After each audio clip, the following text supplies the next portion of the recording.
back to the channel, you guys. Today we have a 1300 horsepower. Get this, Mercury Comet, old school, right? The brakes go out on it as they shoot in this video.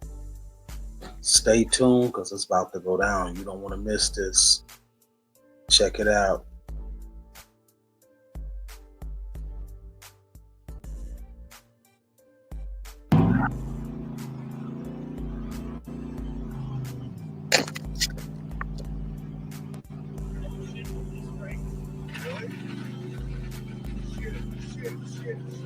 Hold on! Hold on!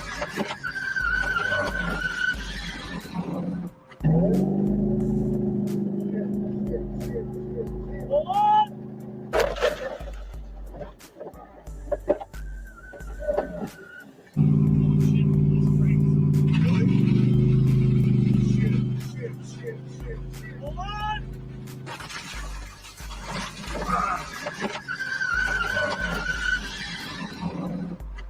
Oh, fuck. There's nowhere to go. We're not doing it to show you graphic for the sensational element. I want to use this opportunity, what happened last December, to, while we entertain you, to also educate you a bit, because there was a lot of learning cues on this video. For any of you that follow the channel, you know I was involved in an accident during a shoot a while back. December 17th is the exact date, and I'll never forget that date because it was an impactful day. Like any other day, we went down to our buddy Dean's SoCal Classic Car Storage to shoot a video. It was our first time seeing this car or meeting the owner, Russ. And when he showed up, it was a knockout car. Mercury Comet, beautiful metal work on this car, hundreds of thousands of dollars spent building a 1300 horsepower blown, gorgeous Mercury Comet. People always say, so what did this cost you? I said 23 years, 208,000 and 2 wives. So I built the car on my own out of my garage, basically. This is a 632 Merlin big block Chevy with a 1471 BDS blower on it. You're not going to the drag strip with this thing. No, it's too much grief has been put into this to make this happen, to put it into a wall or do something stupid. So in the 23-year process, something that didn't stand out to me at the time of the interview is he said he had done his brakes about 17 years ago on this car.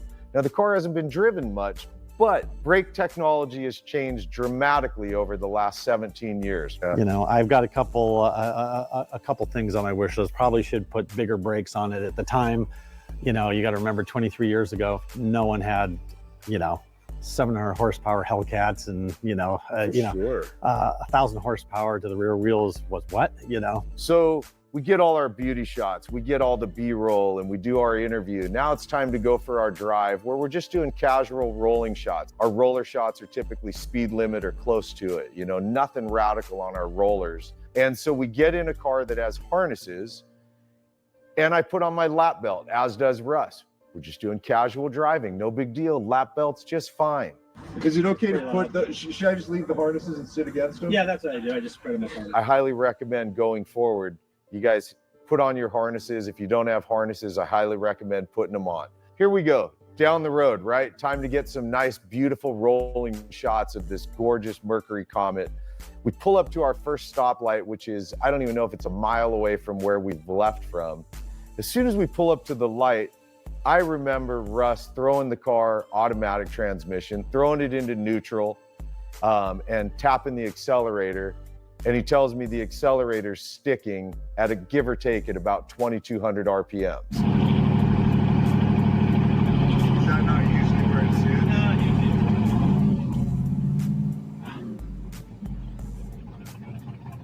No, again, not one we really thought about. I've had an accelerator stick before. You kick it, you're all good, right? So we take off down the road, nice wide road, right? You got 3 lanes on each side, really nice for cruising along, catching our rolling shots. We drive, give or take, it's about 1.5 miles, 2 miles max from where we started to where we do our turnaround. And as we pull into this area to turn around, we just start to drive and I tell Russ, man, I smell a lot of brakes right now. He says, yeah, I've been having to ride them.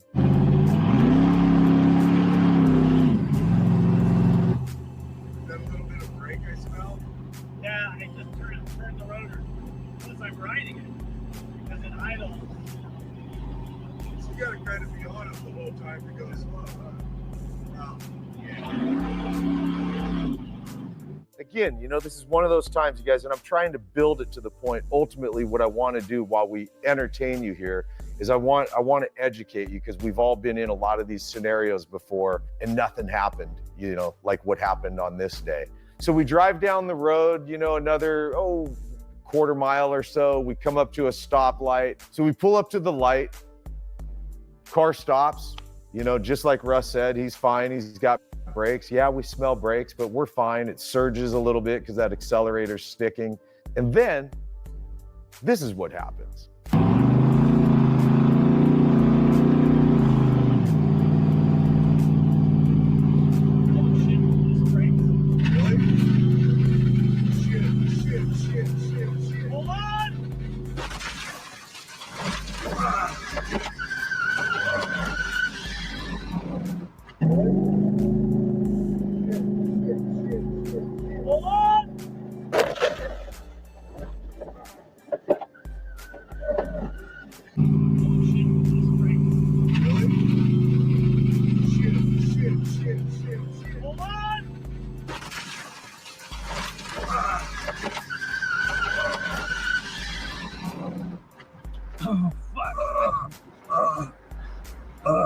There's nowhere to go.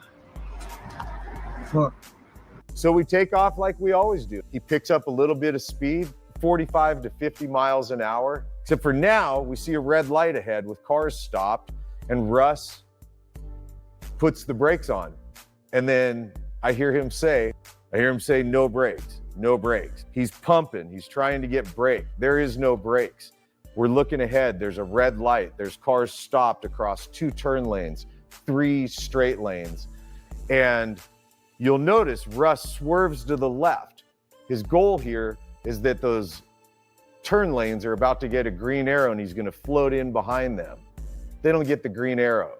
Now you'll notice we swerve back to the right. All the while, you'll notice definitely some sheer terror taking over my face, because now I'm looking ahead of me and I realize we've got a couple of seconds. Russ is definitely focused trying to figure out something. And the reality is now we've got, I don't know, a second or two before we're gonna hit cars. We're gonna hit stopped cars. And that's what happened, man. At about 45 miles per hour, we hit a minivan. We also lightly grazed off of another car. Because I was wearing the lap belt only, my face smacked the metal dashboard to the point where I left teeth marks and a dent in the metal dashboard. 4 new teeth later, about 30 stitches to put my blown up lip back together.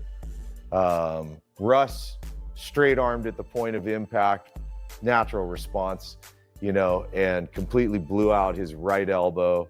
I find it interesting that at the point of impact, both of us, just an unconscious reaction within our bodies, both of us turned our heads to the left and closed our eyes. I wish closing my eyes would have made it all go away, but it didn't. And that's what happened, man. it was a brutal car crash. There's a lot of damage to Russ's car. Between both of us, a lot of dollars in hospital bills. There's points that I learned from this that I hope we can pass on to you guys, because a lot of us, I promise you, don't even put the thought into this. If your car doesn't have harnesses, put them on there, man. I highly recommend it, even if it's a shoulder harness, just to give you something more than a lap belt that all it does is simply hold you, for the most part, in the seat. I highly recommend, whether or not you're 100% sure that your brakes work, I can't recommend enough, regularly tech inspecting your car. They do it every time people go out to autocross track days, any form of performance driving, cars are getting teched. Regularly tech your car. Even if you're not a mechanic like me, take it to the guy that built your car. Take it to one of your buddies. Get your car tech inspected. I highly recommend it. Another thing I recommend, it's a rare thing to see on a custom muscle car, is a handbrake. I can't recommend enough. Yeah, it doesn't look as cool on your center console, no question about it. A nice little button for a hydraulic e-brake. I can't recommend enough a grab brake right here. Had we had one, who knows, maybe we would have slowed up enough that the impact wouldn't have been as dramatic to either one of us, to the person that we hit, or to the vehicle that Russ took 23 years to build. So that's the bad, the skinny, the gnarly, the nasty of what happened here. The good news is, as you can tell, I've for the most part healed up. I'm gonna, for the rest of my life, feel like I have a fat lip. Feels like I got popped in the mouth a couple days ago. Dealing with back pain, but I trust that we'll get all the way through this and I'll get my back to 100%, but doing really good. I ride my motorcycle, I'm active, I'm back out living my life. Russ is doing great. We saw Russ a couple months back. He came up here to the shop to hang out one day, and he's doing really great. You know, his arm, he had most of his mobility back, was doing physical therapy, doing well. So gratefully, both of us are gonna get about as close as you can get to a full recovery from this. The car, at some point, Russ is gonna revisit it. Right now, it's just, you know, it's all too close. He's got a lot of things going on in his personal life, so the car's been put on hold for now. But at some point, he's gonna rebuild that car, get it back on the road. And I look forward to, believe me, when it's ready to go, I will get in the car with Russ again. We will put our harnesses on. I know his brakes are gonna be great, and we're gonna have a super fun shoot with him, and we're gonna get to show you just what an extraordinary car this 64 Mercury Comet really is. The final thing I have for you is a massive thanks. If you've made it this far into the video, it means you probably like what we do and you probably regularly watch and support our channel. And me and all the guys genuinely appreciate it, especially given the difficult time it was we had to put together compilation videos because we couldn't shoot. We had to take a break completely from shooting. It was about a little over 2 months, mouth stuff and back stuff and all that, you know what I mean? So a massive, gigantic, authentic thanks from all of us guys to you for hanging out, watching what we do, continuing to support, continuing to help us grow this channel. Just appreciate you guys like I can't even express. Thank you, and I will see you in the next episode. All right, man. It's great like that. Appreciate y'all tuning back in. Hit the like button. Please hit the like button. Comment, y'all. Show some love. Subscribe and share. Till next time, we'll catch y'all after these messages and we out.